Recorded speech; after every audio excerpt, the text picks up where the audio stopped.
Hello, hello mga kananay, magandang araw, magandang buhay. So ito nga mga kananay, umpisahan ko ang pagkukwento. Pero ito muna mga kananay, ang nanay nyo biglang nagutom at nagtingit, naghanap kung ano ang mamimerienda.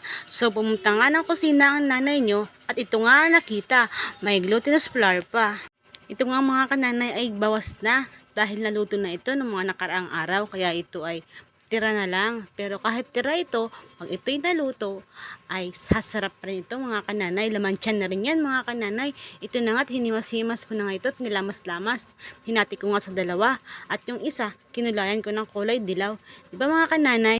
Pag oras ng merindahan, talagang mapapaisip ka kung ano nga ba ang makakain. At ipapares sa kape, di ba mga kananay? Nakakapagod ang mag-alaga ng bata at maglinis ng buong bahay. Kaya naisipan ng nanay niyong himas-himasin at lamas-lamasin itong natitirang glutinous flour dahil mamaya aking lulutuin na yan mga kananay. Ayan nga't aking hinati sa dalawa mga kananay, yung kalahati aking ikinulayan. Ang aking lulutuin mga kananay nakita at napanood ko lang rin, kaya naisipan ng nanay nyo na gayahin na lang yun. Subukan nga kung talagang masarap at totoo yun mga kananay. Kaya ayan nga, pinagbibilog-bilog at pinaglalamas-lamas ko na para mamaya mailubog ko na yan sa tubig.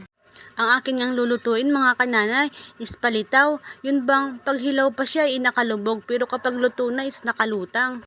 Parang pag-ibig lang niya yung mga kananay. Pag kailangan ka is lilitaw, pero pag di ka na kailangan, nakalubog na yan mga kananay.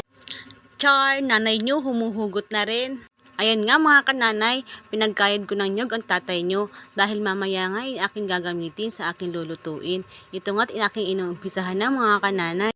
So ayan nga mga kananay, nagising na naman ang aking pugian. So siya ay aking taglay na naman mga kananay, at syak hindi naman papayag yan kapag nakalapag lang. Nakikita nyo nga mga kananay, kumukulo na ang tubig at ayan nga nakalubog siya mga kananay. Mamaya raw kapag luto na yan, lahat yan nakalutang. Lumabon na nga ang tubig mga kananay. Yan na siguro ang sign kapag malapit na siyang maluto. Akin ngang hinalot, inikot-ikot mga kananay. Parang yung ginawa lang niya sa'yo. Pinaikot-ikot ka at pinaasa-asa. Char! Ayan nga mga kananay, excited na ang nanay nyo dahil nga nakalutang na ang ating palitaw at tsak kakain na inyong nanay. Ito nga mga kananay, naglagay tayo ng asukar at yung asukar na yun lalagyan natin ng nyog, ng kinahid na nyog. Tapos mga kananay, mamaya ilalagay ko dyan yung palitaw sa yung magiging silbing lasa ng ating palitaw mga kananay. At tiyak ako mga kananay, nyog pa lang imalasa na at masarap na. Ano pa kaya kapag sinamahan ng ating palitaw? Ayan nga mga kananay at akin nang kinuha. Isa-isa mga kananay, inuna ko yung puti at ikalo naman yung dilaw. Ayan nga mga kananay, kung makikita niya mukha siyang itlog. Itlog na nilamas-lamas at hinimas-himas natin mga kananay kanina. So ayan na nga mga kananay ang resulta. Paalam!